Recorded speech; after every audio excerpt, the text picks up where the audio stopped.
When the 1970 Plymouth Superbird first appeared, people didn't know what they were looking at. It didn't resemble anything else on American roads. It didn't even look like something meant for public streets. It looked like a prototype that somehow escaped a wind tunnel and found its way into dealerships. A nose cone that stretched out like a missile, a rear wing tall enough to block your view of the sky, and proportions so extreme that buyers weren't sure if Plymouth was serious or playing a joke. But the strangest part was that every one of those wild shapes had a purpose, and the purpose wasn't to make a cool-looking car. It was to win NASCAR races at speeds that made competitors nervous. The Superbird wasn't designed with customers in mind. It was designed to get Richard Petty back behind the wheel for Plymouth and to dominate the high-speed ovals in a way that forced everyone else to rethink what a race car could be. And that's where the story becomes interesting, because the Superbird is one of the rare cars whose identity was shaped almost entirely by rules and necessity. NASCAR required manufacturers to build a street version of their race cars, so Plymouth had no choice but to produce a road-legal machine using aerodynamics that looked ridiculous to the average driver, but brilliant to engineers. That long, tapered nose wasn't there for show. It dramatically reduced drag and made the front end stable at speeds well beyond anything a normal customer would ever attempt. And that towering rear wing, the feature most people laughed at, sat exactly where it needed to be to catch clean airflow and push the rear tires into the pavement at 180 miles per hour. The Superbird didn't try to look aggressive. It tried to obey physics. The result just happened to look like something from a cartoon drawn by an engineer with no fear of being fired. The key point most people missed at the time is that Plymouth didn't build the Superbird to sell cars. They built it to win back Richard Petty, a driver so important to the brand's identity that his departure felt like a crisis. The Superbird was built as an offering, a technical bribe wrapped in steel and aerodynamics. And it worked. Petty returned, climbed into this absurd-looking machine, and turned it into one of the most dominant NASCAR cars ever created. Its speed wasn't a rumor. It wasn't hype. It was measurable, terrifying fact. The Superbird and its cousin, the Dodge Charger Daytona, were so fast, so stable, and so effective on long straights that NASCAR eventually stepped in to slow them down by changing the rules. When a car forces a rulebook to be rewritten, you know something extraordinary has happened. But out on the street, the story was different. The Superbird confused people. It was too strange, too extreme, too obviously built for something other than daily driving. Many buyers walked away, unsure of how to feel about a car that looked like it needed a pit crew more than a parking space. Yet hidden under the aerospace-inspired bodywork were some of the most powerful engines of the era: the 440 Super Commando, the 446 barrel with triple carburetors, and the legendary 426 Hemi. These weren't numbers meant to impress casual drivers. These were engines built for battle. But the Superbird didn't rely on noise or intimidation to communicate its strength.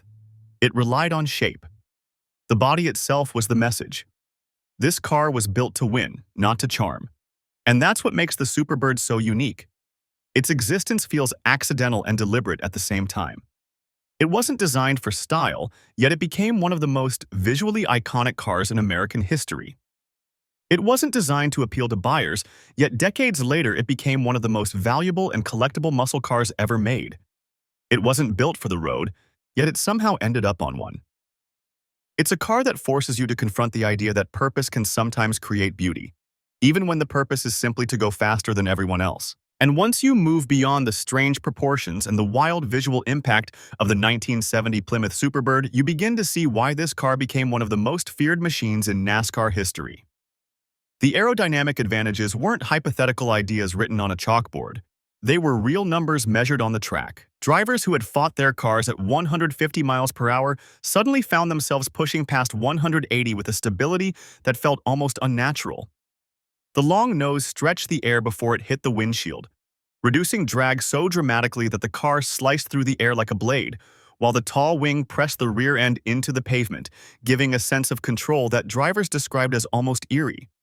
What looked absurd in a dealership made perfect sense at racing speed.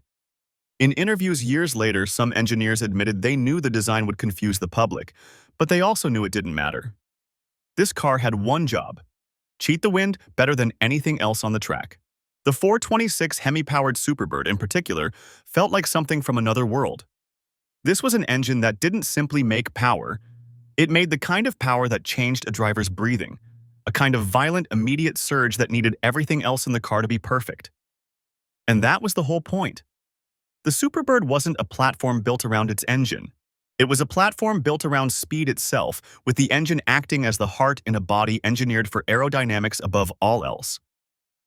When Richard Petty drove it, the effect was devastating. The car stopped being a curiosity and became a weapon. In 1970 alone, Petty and the Superbird racked up wins with such consistency that rivals began begging NASCAR to level the playing field.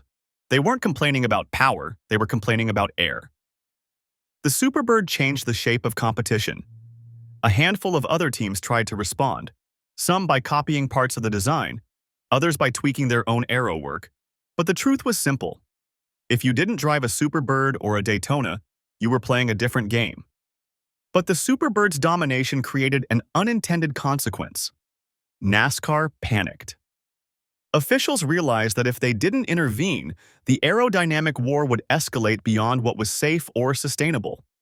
So they rewrote the rules. They banned cars with wings of that size and nose cones of that length, effectively eliminating the Superbird from competition after just one season. It's rare for a car to be so good that an entire organization changes its structure to stop it, but that's what happened here. The Superbird didn't fade out due to lack of performance. It was removed because its performance made competition meaningless. And that rule change is part of what gives the Superbird its legendary aura today. It's one of the only cars in history that was too fast to be allowed to continue. Yet ironically, while the car was rewriting NASCAR history, it struggled in showrooms.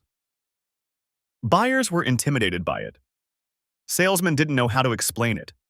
Some dealerships reportedly removed the wings or swapped front ends to make them easier to sell.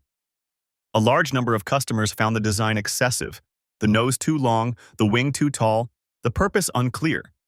Many sat unsold for months, and some even sold at discounts. Imagine that. One of the rarest, most valuable muscle cars on Earth today was once a leftover item dealers couldn't wait to clear out. That strange disconnect between racing dominance and public confusion is a big part of why the Superbird became so mythologized later. It's a car that the world wasn't ready for. And then there's the driving experience, something few people ever really talk about because so few people have actually driven a Superbird at speed. On the road, the car feels enormous. The nose stretches so far ahead that tight corners feel exaggerated, and the wing looms in the mirror like something attached to a race car rather than a street car.